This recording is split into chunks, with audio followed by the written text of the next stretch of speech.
Так, продолжаем. Значит, все я уже установил на машину, все работает на машине. В изотронике понадобилось заменить щетки. Вот эта вот щетка, одна из щеток, она стояла, то есть она уже сточилась. Так, тут даже можно увидеть, не знаю, будет видно, не будет, плохо, наверное, будет видно. Но суть в том, что она уже сточилась вплоть до провода, проглядывает там жилка. Вот. Поставлены новые, соответственно, щетки. Я поставил, выточил их. Покупал в магазине медно-графитовые, чтобы сопротивление было низкое. Это необходимо. Вот. Подогнал их под размер, под вставку. То есть эти щеточки вставляются в специальную металлическую пластину, она, грубо говоря, удерживает и прижимает их с этой стороны пружинка, которая уже выполняет роль давления на корпус двигателя. Вот.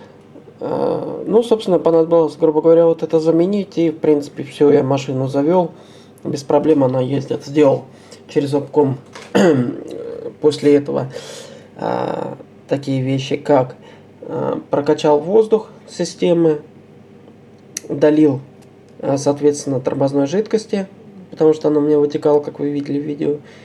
И потом заучил геометрию коробки, потому что если машину завести после всего ремонта и включить передачу, а она позволяет это сделать, включить передачу, когда отпускаешь тормоз, машина очень резко начинает трогаться с места, как будто ты жмешь на педаль газа в пол.